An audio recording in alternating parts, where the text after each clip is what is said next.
Welcome to Inspiring Women in Social Work. Today is the International Women's Day 2024 celebration event. And we are going to be celebrating with Vicki Shelving from Social Work Podcast. We're going to be celebrating with Kyrene Darko, which is going to be exciting.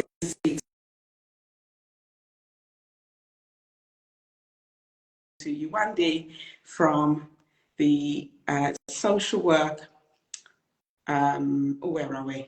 The social work YouTube channel. So welcome everyone. Thank you for being part of this event. And we are going to get started by good afternoon, good evening. Hello to everyone that's here. Welcome. I'm going to start by introducing myself and then we're going to jump straight in. So thank you everyone for joining. Thank you everyone for joining. And I think if someone can give Vicki, someone who's online, who knows Vicki Social Work Sorted, she's trying to find her way onto here. So if someone can just direct her, that would be most helpful. So my name is Lisa Ann Edwards. I am the host of Dear Social Worker Let's Talk podcast and also the founder of Social Work Coaching Hub.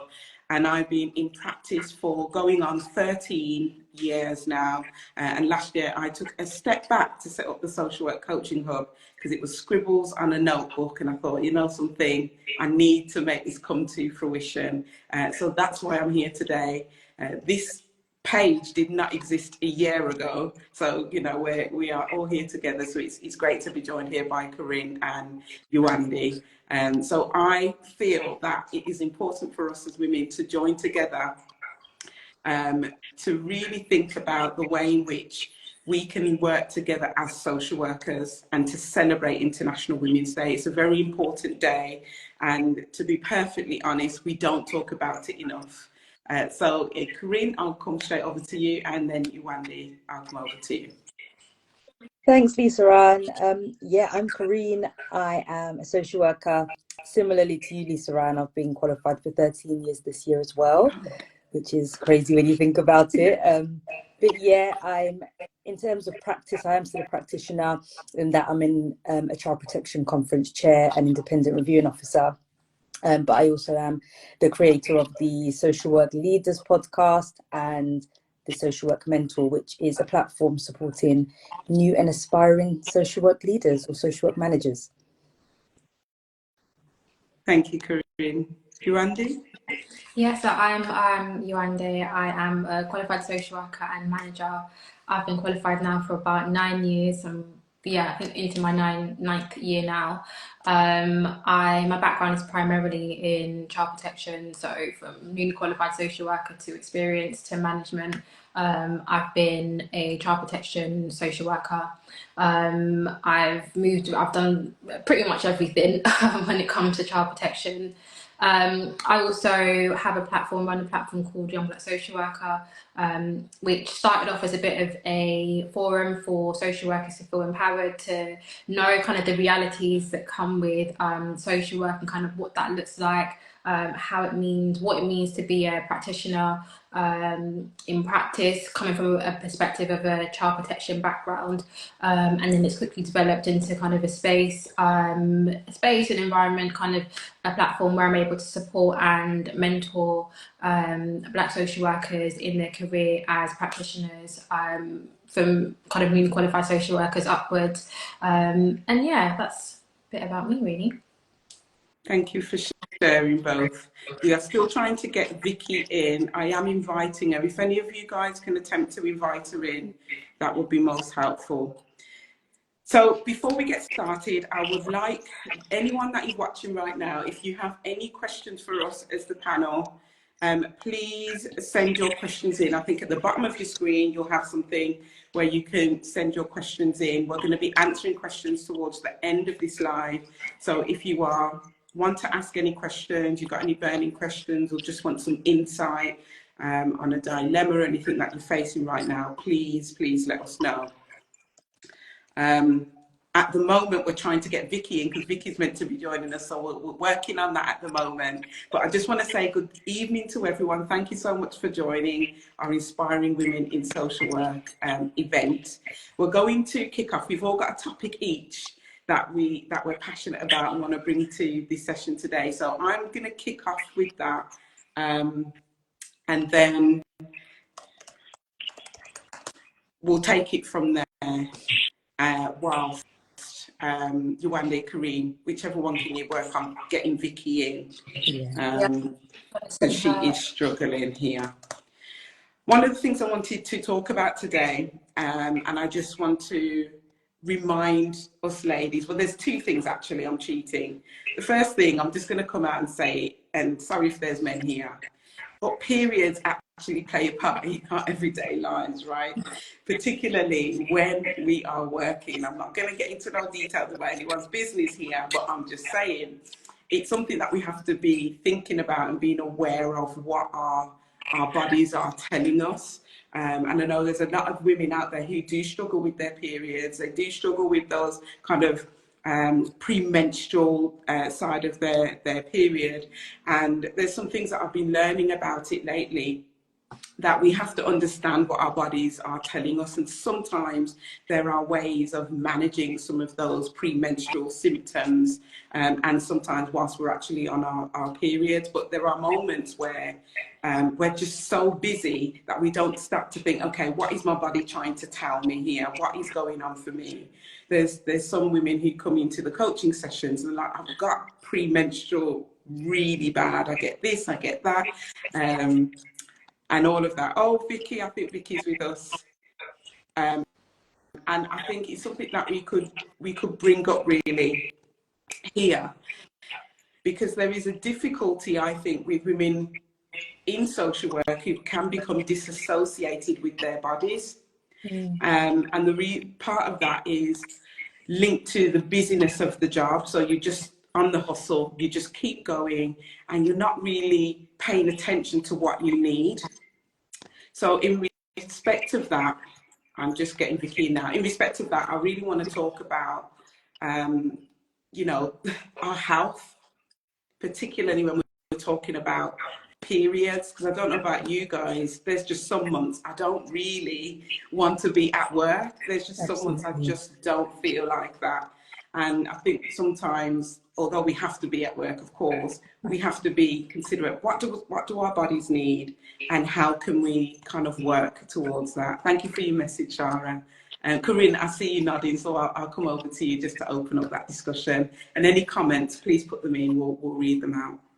No, I was smiling as you said that, Lisa Ryan, because funny enough, a couple of weeks ago, I was listening back to quite an old Stephen Bartlett podcast episode, and there was a lady on there who was talking about women, menstrual cycles, and she was saying actually in an ideal world, women wouldn't work in that week when they're on their periods, and then they'd be able to front load their work the week after when they're more productive, and really focusing on the idea that women should be listening to their bodies. And unfortunately, because of work and the way life functions, we don't really have the benefit of listening to our bodies day to day. I'm definitely someone who doesn't always listen to my body, but actually when I do take the time to listen to my body, I do recognize that there are times, especially that time of the month, where I'm a lot less productive than the week after. So yeah, just I would echo what you said there, Lisa Rand. It's just really important that we are listening to our bodies where we can. Yeah, Yewande? Yeah, what I was going to add to that is that it's funny that kind of even at the age that I am, that I kind of know my personality, know my character when I'm on, but there are still those moments where you sort of, something happens and you catch yourself and you think, why am I being emotional, or why am I being like even more irritable than I would be just about being stressed or whatever, and then it starts and then you're like, okay, it was to do with my period. So I just think it's like, no matter what age you are, I think how your period impacts you is different for each person, but it can be different month by month as well. Yeah. Sometimes certain things won't impact me on month 1, but come month 2, month 3, it would impact me. And I guess it's just about being quite being quite reflective about catching myself when those character traits come up. So, for example, if I'm becoming a bit more irritable, I guess it's about trying to think in the moment, okay, what is it that's causing me to be irritable? Because something like this wouldn't ordinarily affect me. So I guess it's about kind of tracking, is it because I'm due on? Is it because I'm on currently? What is it that could potentially be contributing to how I'm feeling, and in turn how I'm sort of performing, especially being a manager as well, and kind of being in a situation whereby there are going to be a lot of things that stress you, there are going to be a lot of things that irritate you, but what are the things that I can control and what are the things that I can't control? So yeah, I think that was quite a good topic to talk about. Yeah, absolutely. Because it's something that we're having to deal with on a monthly basis. So we've got to face facts. I mean, I was learning from someone the other day about the difference in the hormone regulations, and having a higher testosterone or a higher estrogen. All of them have a different impact, but equally, do we even know that about our bodies? Do we even know that intricacy of whether they are balanced or whether they're not? Or is this just something that we just say, oh, it's hormones? Because we use a lot of generalized terms sometimes, but without real meaning and clarity of what that means for our body, and what that means for, as you mentioned, Yewande, feeling more stress at times. How does that really, play out? How does that affect your sleep or your eating? So for me, carbs is my best friend on the way up to the day. Carbs, I love them, need them in my life, right? So there's just different ways in which it has an impact. What about you guys? And if there's any impact you want to share in the comments, and those of you watching, please do. I think for me, it's definitely feeling a lot more exhausted than usual, feeling a lot more tired, everything feeling like it's taking a lot more effort than it usually does. And I think that's always my sign where I'm feeling, and it's important to understand your body, because actually before thinking about it, I do start to think, have I overworked myself this week? What have I done differently? But actually, sometimes it's none of those things. It is just because actually it is the time of the month, or it's coming to the time of the month, and I just need to understand that. So trying, and I'm not 100% there yet, but trying to just be more thoughtful about my cycles and what I'm doing on those days, and actually just making small adjustments, which is only quite recently where in my role I can manage my time a little bit more. If I do have to travel a bit further this week, maybe looking at, or this month, doing it at a time when actually I'm not going to be on my cycle and therefore likely to have a bit more energy, versus doing it at a time where I'm going to be exhausted. The likelihood is I'm going to be exhausted and it's going to impact the rest of my week.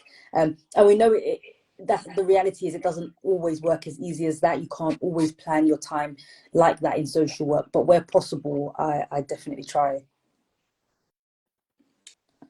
Yewande?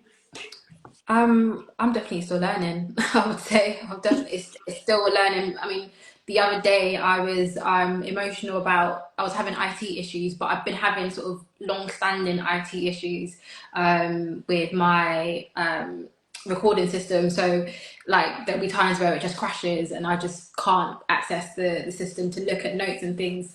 So I remember I was on the phone to IT and I was like, I don't think you're understanding. I can't do my job. I can't this. I can't that. And afterwards, I was thinking, wait a second. Why are you so emotional about this thing? I mean, yeah, it's been going on for like over a month, but on that particular day, why were you that emotional that the guy was literally like, I know that this is really inconvenient and I want to be able to help you, but I can't help you. And I was like, I don't think you understand. So yeah, I just think it's still a learning process for me. Is what I'll be honest and say. But I think it becomes quite refreshing afterwards. So even though it's happened, even though I might have felt emotional, even though I might have felt irritable, I think it feels quite refreshing afterwards to know, oh, okay, it was because of that. It wasn't because I'm losing my mind. It's not because I'm that stressed that my work is impacting me kind of any more than it needs to. So yeah, that's what I've kind of gathered about myself when it comes to sort of being on my period, my cycle and things like that. So yeah. Thanks for sharing that, Yewande, and you've raised an important point. We're all still on a journey. We're all still on a journey, and I think that journey is something that's ongoing. And just to bring it to the point that Rasta Angel is, I've pinned the comment there around discussing menopause. Good evening, Vicki. Welcome. Hi. Oh, always tech issues. I was half listening on my computer and trying to get on. Not to worry. I know you popped in, so you'll know kind of the topic that we're talking about at the moment. And we're just moving on from talking about periods and health, knowing our bodies. So just moving on to the comment that's pinned there around menopause. And I can't say that I know that much about menopause, but I know from my understanding, it does take, it can take a lot out of you. You can feel more exhausted. It can have an impact on your health, how you're feeling, how you're responding to stress. So does anyone have any thoughts around, going through menopause and being a social worker? Yeah, also not experienced it, but I've worked with people who have experienced that and have been going through it, and I think it's something that I think it's being addressed more, but I think if it isn't, how, in terms of retention, in terms of things like long-term sickness, if it's not addressed and if there's not reasonable adjustments made for people, it's a massive impact on the workforce, isn't it? And it's always, obviously it's something that women of a particular age, or when they get to a particular age, and if people are off long-term sick because of symptoms of menopause, or they can't function within their team, then you lose a massive amount of experience in that team if you are a student or a newly qualified social worker, that can't sort of support you. Maybe there'll be people in the chat who are experiencing it or want to share. Yeah. Thanks for sharing, Vicki. And while we've got you, can you just introduce yourself and what you do? Yeah, just turned up. Hi, I'm Vicki Shelving. I'm a social worker. I run Social Work Sorted, which is an online platform for students and newly qualified social workers. Thank you, Vicki. I've got a comment here from Rasta Angel saying menopause in young females, older females, is the same as innocent when you have periods that needs to be discussed. It needs to be recognised because it's more or less the same. Thank you for sharing your comment on that. The second thing I wanted to share, if there's no more questions or comments on that topic, is just around confidence. As ladies, we carry so much. If it's not children, it's housekeeping. If it's not housekeeping, it's work. If it's not work, it's looking good and feeling good and all these other bits that come along with that. And our weight, all of these different elements play a part in how we feel about ourselves. And I thought it would be good, maybe just 5 minutes, not too long, talking about confidence and how we can, I suppose, make sure that we're staying on top of ourselves and not getting bogged down, and remembering who we are. Kyrene. Yeah, that's an interesting one, isn't it, Lisa? And it is important. Confidence means so many different things, I guess, to so many different people. It can be about, visually about how you look, but also how you're feeling inside. And I think what I've definitely learned about myself and others sometimes is that, and as social workers, we are sometimes very good at presenting with the confidence, even when we're going like that. And that can then actually transfer into our personal lives as well, because we're so used to doing that every single day. So yeah, confidence I think it is about, it kind of links to what you were saying earlier about the health as well, Lisa, around just consistently checking in with yourself and looking at how you're feeling, how you are doing. And I guess being confident to identify that's the word, isn't it? But being able to identify anywhere that you are maybe feeling less confident and seeing where you can get support around that, who you can speak to around that. Yeah. Thanks, Kyrene. Yewande? Just to add to that, in terms of who you have around you, I think it's always important about who you have in your circle, personally and professionally, and who is in there to uplift you, but who is also in there to give you quite balanced feedback about how you're presenting, or just about things that you're doing great on as well. I think sometimes when we're in that mode of self-doubt or not able to recognize our abilities, that we, I guess, downplay some of the things that are massive achievements or things that are worth celebrating. So having someone who is secondary kind of within your circle to say that, okay, I can see that you're in that mode at the moment, but actually that particular thing that you did, or that particular thing that you said, or just this whatever about you is amazing. And I think that's always so important as practitioners, because you know, we won't get the feedback, we won't get the we won't always get the praise, and I think sometimes that can be quite disheartening for us as practitioners, because it's just human nature that when you do something good, you know, you're rewarded, and you can see that across kind of all different species. You know, I'm not comparing us to pets and things, but like pets and humans, and when you do something right, you know, you expect to be rewarded, and in social work we don't necessarily get that. So it is of value to have someone within your circle who is able to, I guess, fill in that gap, but that shouldn't be a substitute, because you should still be able to find that confidence within, or be able to draw on those positive things about you, and make sure that you're shouting it from the rooftop. So yeah, just to kind of add about the who you have around you, and how important that is. Mm-hmm. You raised something really important, which we could actually spend the whole hour talking about, is that social work can very much be a thankless job. Not that you're in it to be thanked and be praised and appreciated and all of those things, but you can do some really intricate, really exhausting pieces of work, traumatic pieces of work, and never see a thank you, you know, for years to go, you know. And I chuckle about it now, but I got to a place where it's like, okay, it is what it is, I've got stuff to do. But actually that can put you in a place that you were talking about, Yewande, of just kind of glossing over those wins. You know, how do you celebrate yourself? So I just want to ask people in the comments just to put on a scale of 1 to 10, 10 being where you want to be, 1 being the other end, complete other end of the scale. How would you rate your confidence right now as a person, not in practice, just as a person? Whoever feels comfortable to put that in the chat, it might be useful just to get a feel of where women are how women are feeling right now. As I go over to Vicki, if you've got anything to add on this point. I'm thinking where I'd go on that scale. I'm thinking like a 6, 7-ish. It's interesting to do that, isn't it? But yeah, I think it's with there's so many things with social work and confidence. I think it's first acknowledging that it affects, I don't know any woman that it doesn't affect, then acknowledging that it is also intersectional, and there'll be different reasons why we have self-doubt or why people want to knock our confidence. And I was also thinking about like other women in different professions and how social work matches that. So I was thinking about like the times when I've been in court, and it's always been women, it's always been female solicitors, female lawyers, female guardians who have been, you know, who have kind of undercut me.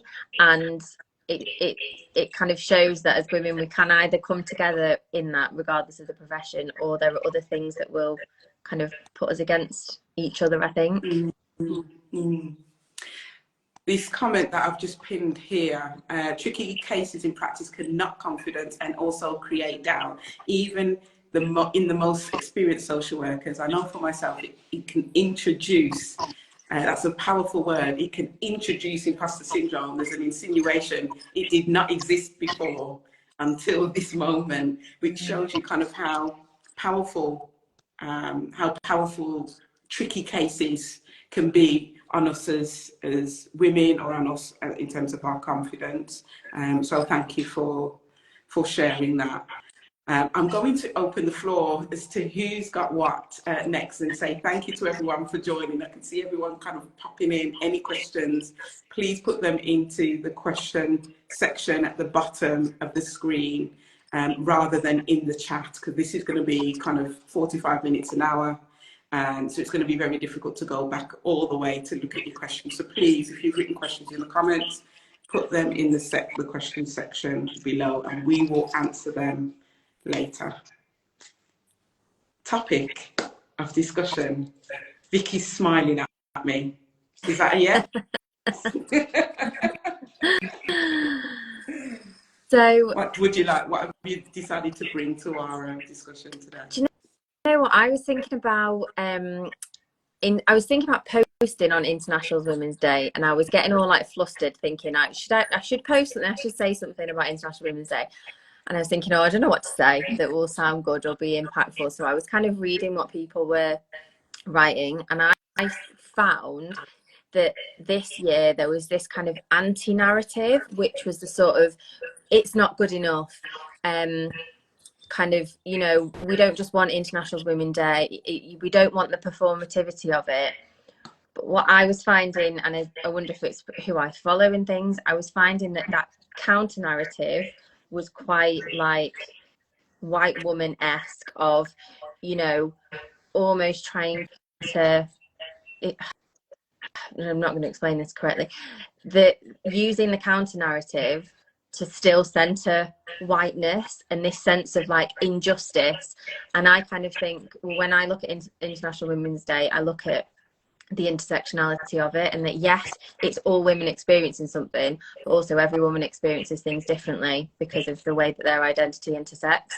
And I think I was just interested in how, and I don't know if anyone else kind of picked up on that, how this narrative of like you know, anti-International Women's Day, with it not being good enough, kind of got kind of miscommunicated, kind of stolen almost. Yeah, I don't know if that makes sense to anyone. Yewande, Kyrene? I was going to say that I think it's always difficult when there's a day dedicated to something, and it can feel quite performative. It can feel quite just kind of like tick boxy-esque. So I get what you're saying to an extent in terms of, it kind of can be quite, or feel quite performative. And I think in terms of, it's difficult because if you're someone who genuinely wants to celebrate that, then you will post and you will feel happy to talk about a day or whatever. But if you're someone who I guess kind of thinking about it quite objectively, looking in, if you're seeing sort of a corporation or someone who, you know, has quite controversial views kind of celebrating or marking a day, it's kind of like, I don't want to hear it from you. Yeah. So I think that's a difficulty sometimes with social media as well, and I guess how things are portrayed on social media. I know, like, you know, in the past when there's been one that pops to mind was the what was it? I think it was called Blackout Tuesday or something like that, where everyone was sort of putting black boxes on Instagram to kind of say that they were standing with races that are trying to be anti-racist and things like that, and people were calling out certain corporations or companies because it then turned into an opportunity for them to be able to like market their products, because they were being seen to be you know, standing with, they were being seen to be showing being an ally, they were being seen to be someone who was considering these things, but actually after that day, where were they, you know, nowhere to be seen. So I think it is really difficult, and especially if you're someone who isn't necessarily always outspoken or always able to talk about these things quite openly. I think,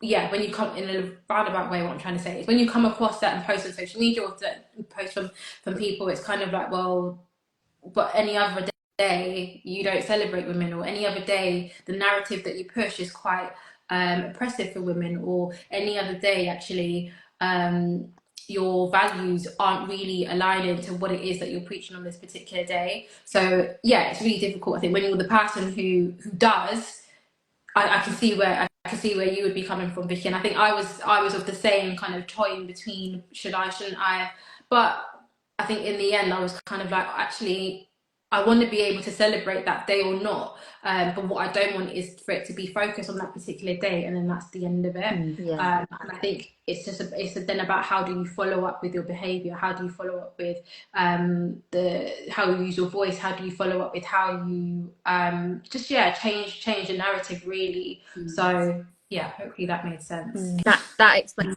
it better than I did. That's the kind of like the organisation that instead of saying Happy International Women's Day would say it's International Women's Day, but it's not good enough because of X, Y, and Z. And it's kind of like, well, what have you been doing for 12 months?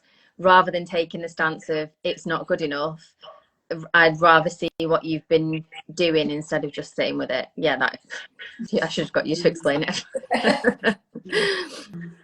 Yeah, I hear what you're saying there, because it's exactly the same with all awareness days, isn't it?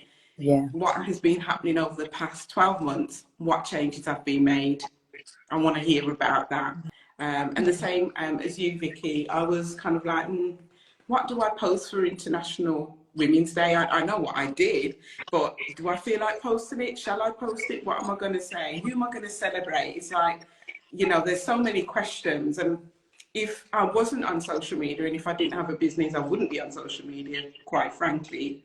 I wouldn't even think about that. I'll go and enjoy my day and come home. I don't need to tell anyone about it. You know what I mean? But that day I went to like a International Women's Day Birmingham business event thing, which was yeah, that was interesting. And then I went to see a film, actually. I don't know if you've heard of this film called Origin, and it's directed by Ava DuVernay, who is a Black female American director, and she works really hard to identify the Black stories that are yet to be told, which are true stories, and she turns them into films. So has anyone in the comments seen the film Origin yet? I highly recommend all of you go and see it. It is just an outstanding piece of art as well as the storytelling. And it's linked to a lady, I can't recall her name, but she wrote a book called Caste, C-A-S-T-E, and she was talking about breaking down the construct of what people refer to as racism is actually a caste issue and not necessarily racism.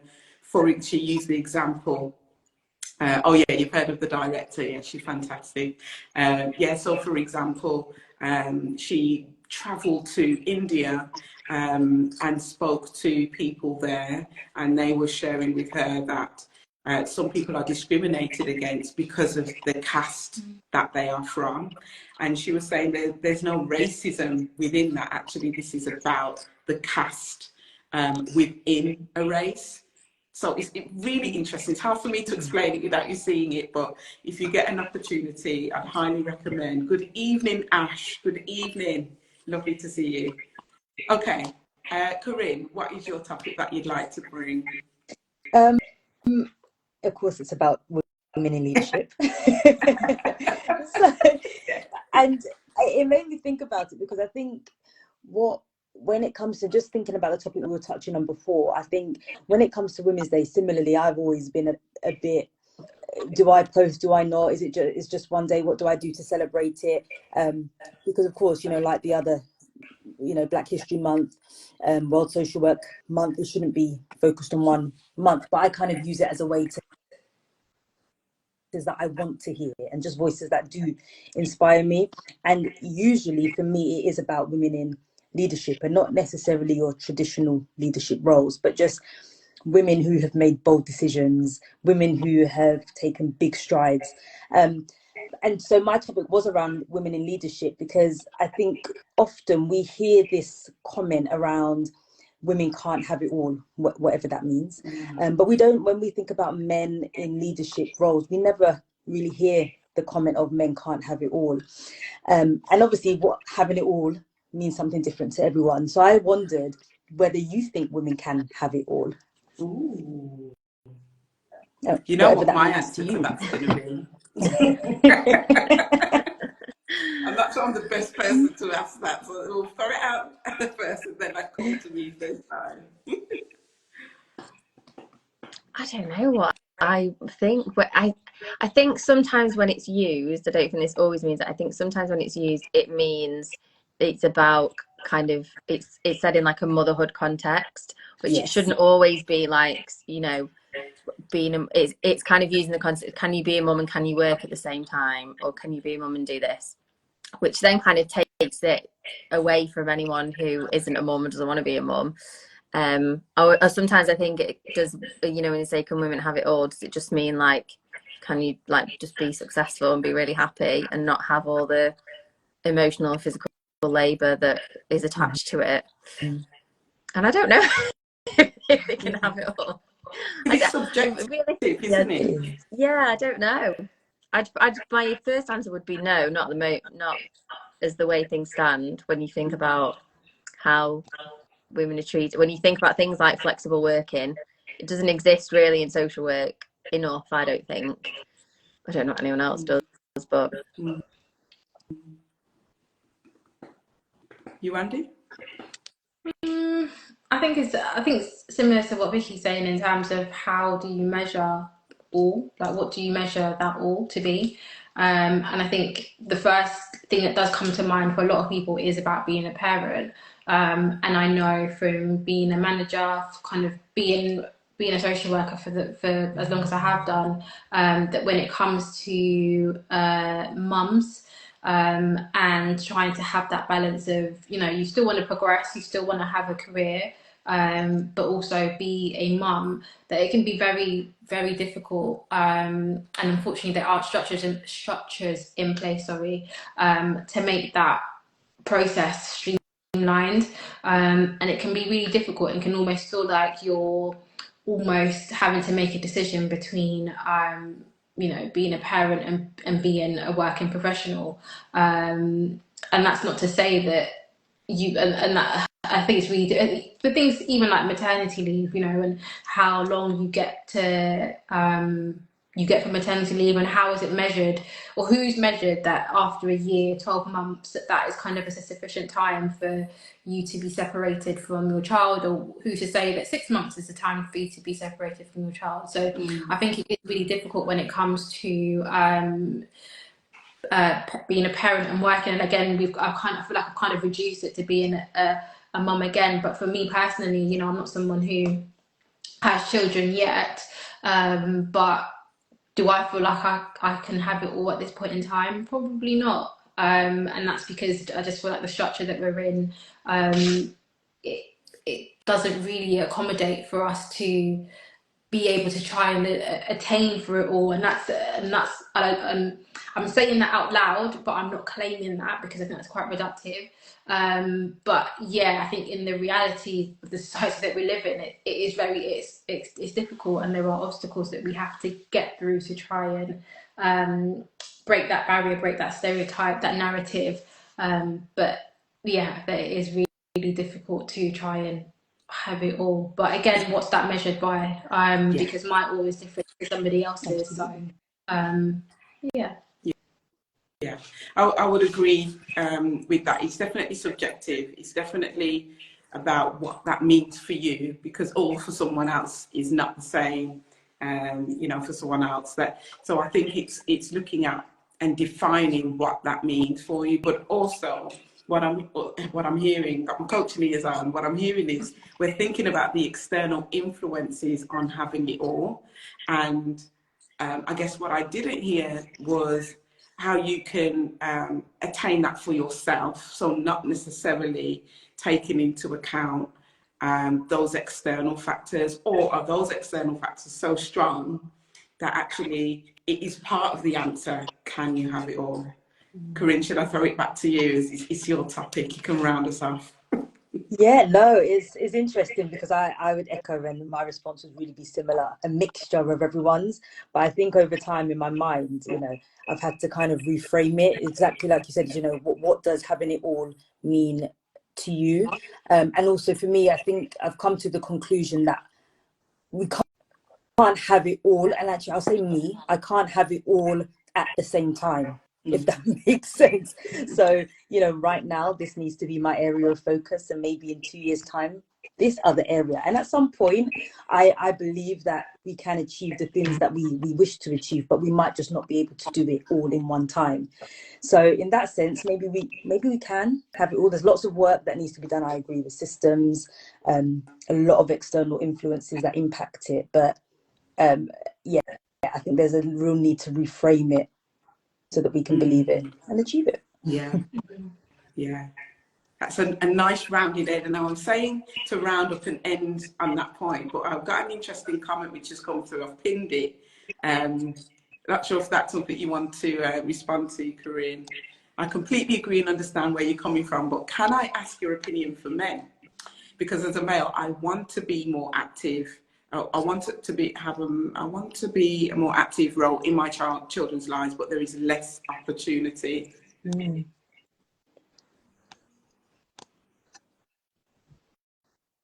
Anyone want to take that? I don't know if that's more like a reflection on things like maternity and paternity leave, maybe, because you can't. I think there are ways that you can swap from maternity to paternity leave, and I think it's not commonly done, so people don't know as much about it, and it just means that like mum or one parent, the parent gets maternity leave, then goes back to work earlier. So I don't know if it's a bit of a reflection on that, maybe, and it's just one of those things that isn't as commonly done, is it? When you hear about parents staying at home, it is very often exactly what I meant with issues finances. Yeah, and I suppose it's just one of them things. It's not, especially in this country, it's just not as done. It's not the norm in Scandinavian countries, which are often held up as like the be all and end all, and I don't think they are. But the maternity and paternity leave is very different there, isn't it? And both parents get a significant amount of time off. So it's all those structures that impact us as well, isn't it?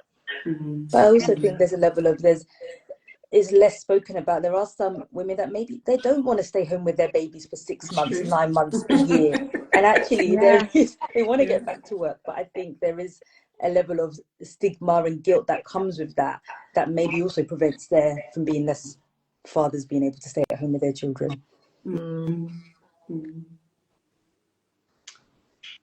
Yewande, you got a topic to bring? Yeah. My topic was, I mean, it's quite similar to what we've spoken about already, but it was just about uplifting yourself 365, and how do you get the strength to be able to do that? What kind of gives you that strength to be able to say that actually I'm the best, to say that I am confident, to say that, you know, I'm not going to let certain situations bring me down. I'm not going to be anxious about you know, whatever might be happening in my professional life or in my personal life. Of course, it's quite a subjective question to ask, or quite a broad question to ask, because it differs for individual people. But I guess I wanted to share it within this forum because I think that, especially when it comes to social work, that we need to have those sources to kind of help us to have a long lasting, which will in turn help us to have a long lasting career. It will help us through, you know, those days where you just feel really overwhelmed, or those days when you feel really stressed, or those days when you feel like, I just want to pack it up, and like I always say, the example I always use is I just want to pack it up and go back to retail because I'm just done with social work. So yeah, I just wanted to open the floor with that as a topic, but just, I guess, speak personally for myself in terms of my faith and how important that's been for me across my social work career. And there's definitely been moments when I've not been as strong in my faith, and you know, I've allowed kind of the days and what's going on with work to just like bring me down, and it's really impacted my mental health and my physical health. But definitely during the times when I'm on point, the strength that it gives me to continue with kind of anything that social work throws at me, I just think is just amazing for me personally. So yeah, for me, faith is so important for me, because on those days when I just feel really low, I just feel like I can't do this anymore, or I'm just feeling really overwhelmed, really stressed, I might listen to some gospel, listen to some music, I might pray, I might do whatever it is that I need to do. But the strength that gives me is like the fuel that I need to be able to do my job. And I'm not saying that it is the case all the time, but it definitely works it definitely has worked for me across, especially more recently in my social work career as well. So yeah, just wanted to open it up to everyone else in terms of, for those that are in the room, in terms of like, what you guys have found has helped for you, in uplifting you 365. I have a question. Thank you, Yewande. This is a great question. I have a question which I heard a couple of weeks ago on social media, and it kind of inspired me to do like a bonus podcast episode called Let Go last week. I'm going to relate it to women, although it was a generalized question. But the question was, why are we so comfortable in letting ourselves down? Why have we got comfortable in leaving ourselves behind or abandoning ourselves for the purpose of work or a relationship or anything at all? They didn't link it to anything specific. And the reason why I said that is when we're talking about being uplifted, what you mentioned there was a kind of a list of things that help you. And that's a level of responsibility that you have to bring to being uplifted. It's not dependent on the support network or people around you. It's dependent on you choosing something which is going to serve you. So I wanted to throw that question out and see what people think about that in the context of Yewande's topic. Because if we're not keeping ourselves uplifted and not taking that responsibility to look after ourselves, then we're moving into that place of comfort of just not doing it, and we're comfortable with that, but yet we can turn up at work at 9 o'clock, be on time, be there for everyone else, get everything done. When it's time to show up for ourselves and keep ourselves uplifted, sometimes in social work it can create a disparity with where you are and where you'd like to be.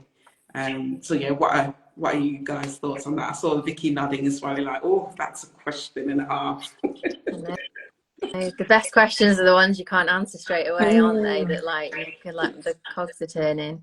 I think it's interesting because I'm not religious. I went to Catholic school, massive Irish Catholic family. I wouldn't consider myself religious. Sometimes wish I was. I sometimes wish I had, because it's such a strong I think it's such a strong and powerful thing. And I don't know if you've ever read any of Craig Pinkney's work. He runs I think it's called Solve, but he does research around which is it's not in the theme of International Women's Day, but he does research around the link between like young people, teenagers, you know, being at risk of exploitation in gangs, and versus when they find faith and the power of faith. And it's really, really interesting. It made me think about that when you were talking Yewande. But then I don't know about your question. That's a harder one, I think. But I like the kind of self-motivation stuff that must come from having that faith in something, because like you said, it's not linked to any like external factors. It's just from within, I suppose. I mean, there's some people in the chat saying, you know, we're always putting ourselves last, especially as social workers, need to prioritize ourselves. And the pinned comment is, we are not taught to prioritize ourselves, which I think is really a really interesting view on that. Kyrene? I also think that sometimes it's easier to, you know, when they say like you can give good advice but don't necessarily always take that advice, because I think actually taking that advice, it requires you to do that inner work, to be transparent with yourself, to be vulnerable with yourself, which can be really difficult. And I think as social workers, we're so used to kind of holding our feelings down because we need to make sure everyone else is okay, that I think for many of us, we worry about what might happen if we open that can of worms. So I think that does have a huge impact on us kind of looking after ourselves and prioritizing ourselves, because I think we're quite worried about what might happen if we do that. That sits with this pinned comment. I honestly have resigned myself to the fact that being good at social work comes at a price. I've done a podcast episode on that called The Cost of Caring. For me, journey of low self-esteem prevents me from taking the self-care steps I should. I mean, I had a conversation earlier today a coaching conversation, and we were talking about dissociation and how the job inadvertently can create the space of dissociation, because it's about giving, constantly giving. So coming back to Yewande's topic around how to keep yourself uplifted 365, should we go around and do a whip round on that? And also in the comments, how do you keep yourself uplifted 365? I'll start simply because I'm talking at the moment, and I admit I was awful when I was working as a social worker, awful at doing this. I couldn't tell you what I did to help me relax or switch off. Didn't have a real plan, no real focus other than get this work done and be there for others, get this work done and be there for others. But over the years, I will say, comedies is a big thing for me. I love a good comedy. So I watch comedy, or I'll go to a comedy show. So I'll make an effort to do that. I love art, so I like to paint. I can't really draw or, whatever, but it makes me feel better. So we do that. And I love to write as well, so I'll do that. But I think above those kind of creative outlets, it definitely will be my faith. And that's definitely where a lot of my strength and courage and downtime comes from, that praying time. So that will be me. Yewande, should we come back to you? Yeah, so as I mentioned, it would be my faith, but if it's not my faith, it would be just doing something creative. For me, it's always been creative, and I think more recently over the years, it's about being more intentional with the time that I'm owed. So, rather than just dedicating hours and hours and hours to work to a local authority, it's about being quite intentional that, okay, if I'm doing an hour here, if I need that hour, I'm taking that hour, and doing things like taking annual leave, going on holidays. That's always been I think, very early on into my social work career, that was a big thing for me. And I can be quite sort of impulsive at the beginning, I was very impulsive when it came to taking holidays, because that was, on reflection, as much as I loved going away, it became quite reactive to the situations that I was in. So I was doing things like booking flights with like a week to go and not really having accommodation, and getting to the airport and thinking, wherever I get, wherever I end up, to Miami. But in hindsight, that was quite reactive, just because I was very much in the mode of get me out of here, like regardless of where, just get me out of here. And more recently, it's more planned. So I also know within myself that, okay, I can manage about 3 months of solid working without, sick time off or sick leave or toil or anything before I start flagging. And then that's kind of my indicator that, okay, every 3 months I need to do something, whether it's like a couple of days here and there, whether it's going away, whether it's just having a week off, not working. That's what I need to kind of recharge. So yeah, that's what has worked for me in particular. Thank you, Yewande. And also, please put in the chat what works for you. Keep putting them in the chat, and we'll pin them. It might help somebody else. Kyrene?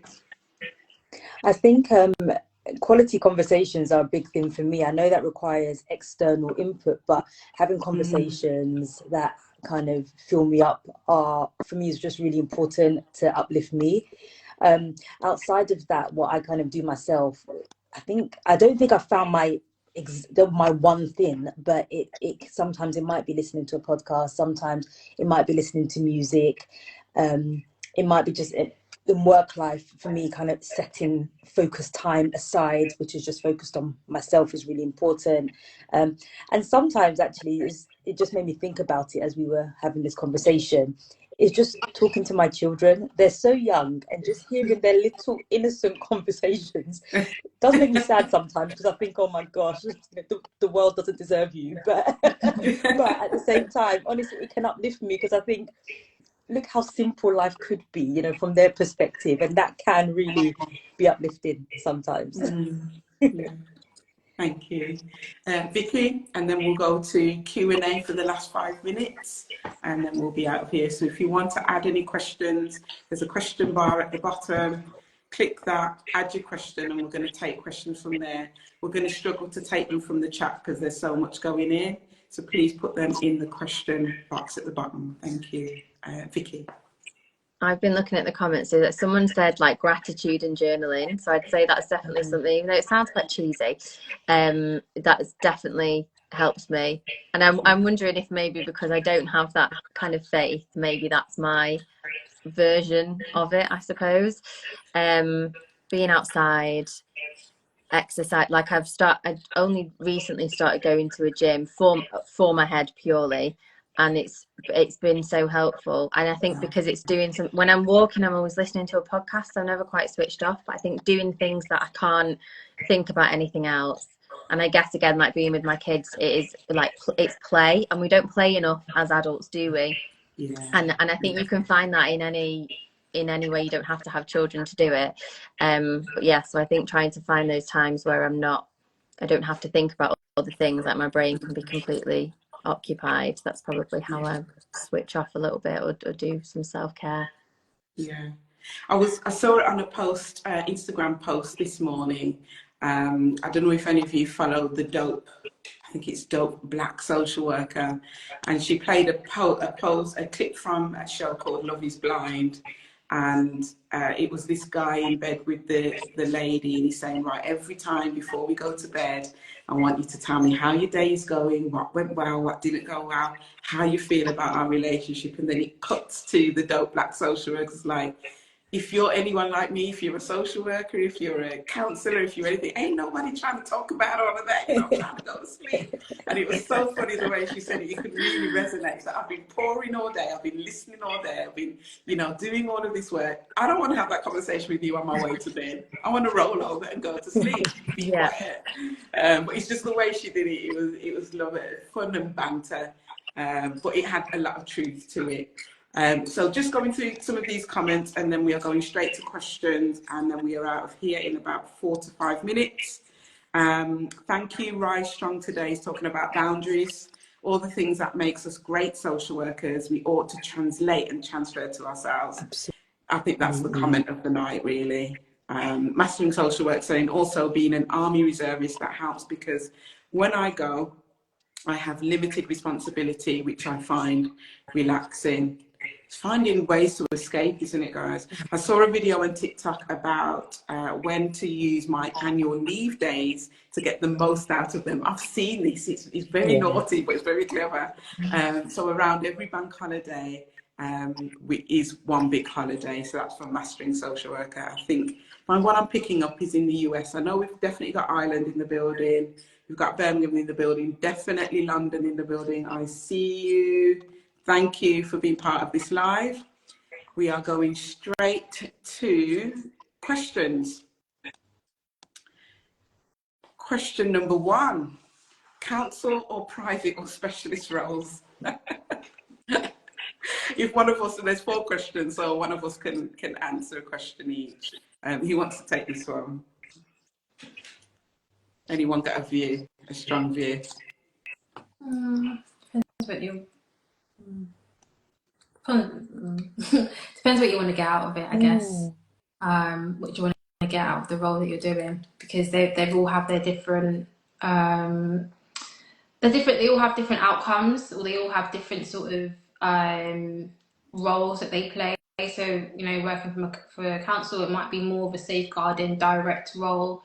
Private, it might be more of a therapeutic role. A specialist, again, it's in the title. Might need to study more for that.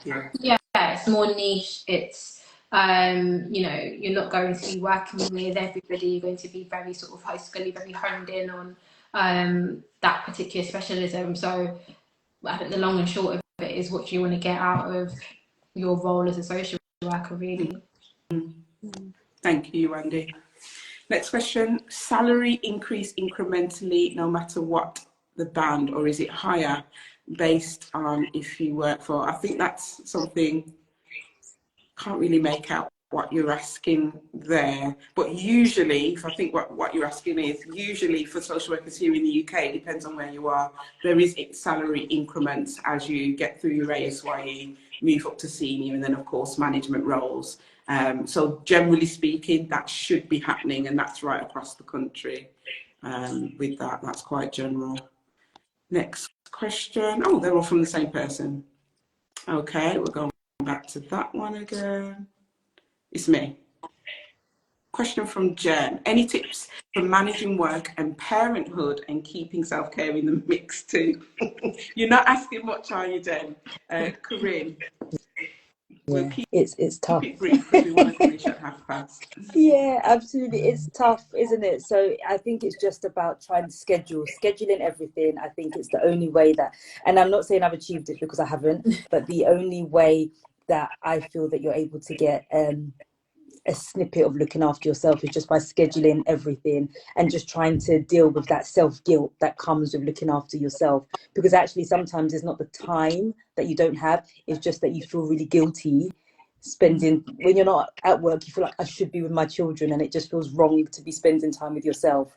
But actually looking after yourself, makes you a better mum, parent, social worker. So yeah, just scheduling that time.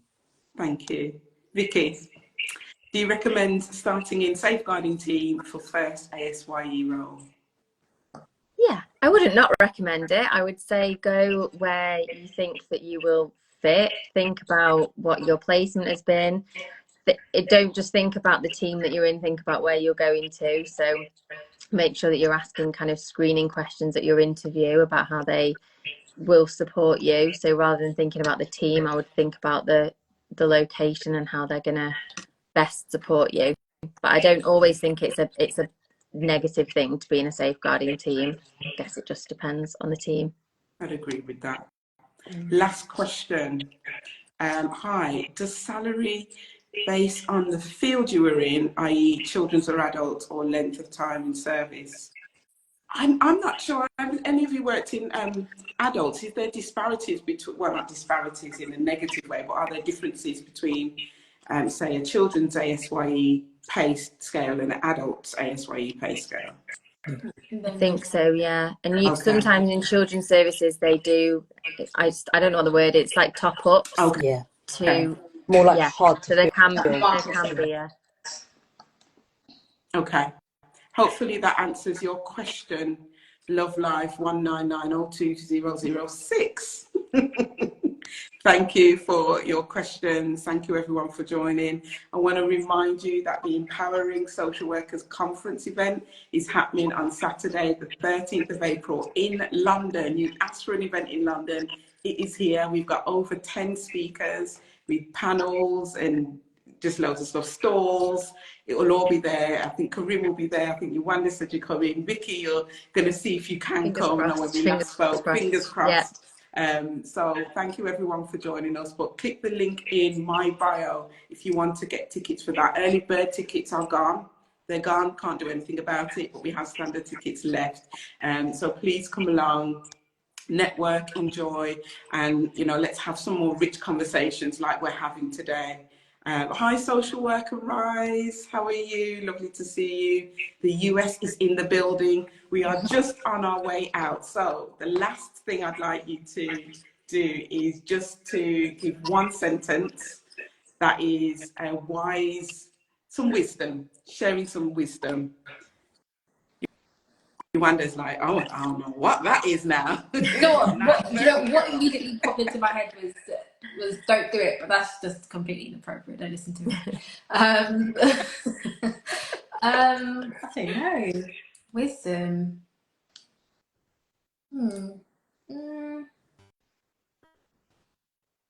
I think it's just remembering that.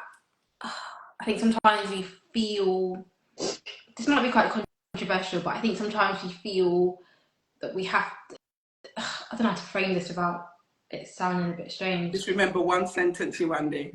Not yeah. No, I know, but it is just it's just not to feel that you have to be committed, and that's a very strange thing to say, but if it's no longer serving you well, move on. Yeah. Thank you. Vicki. Yeah, mine's now straight inspired from Yewande. But my granny always said, "Your health is your wealth." So that is that thing that I kind of stick by, and I think that's a really helpful thing to think about in social work. Kyrene.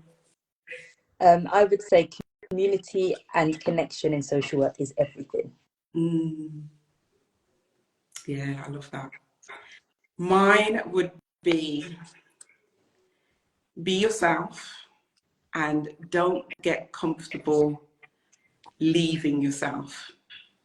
That's what I would say. I love that one. Yes.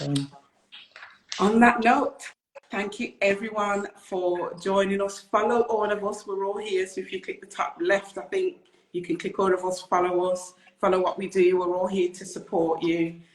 We have mentors, coaches, consultants, all here in this space. This is what happens when you bring women together. Sorry, men, I'm saying it. So thank you for joining us, and we will see you soon at some point. We don't know when, because today is for International Women's Day, but we're always talking and we're always involved. So if there's something you want us to do, then just send us a DM. I think everyone's DMs are open. Send us a DM and we'll see if we can come together and make it happen just for you. Thank you, Vicki, Kyrene, and Yewande. Thanks, everyone. Thank you. Bye. Bye.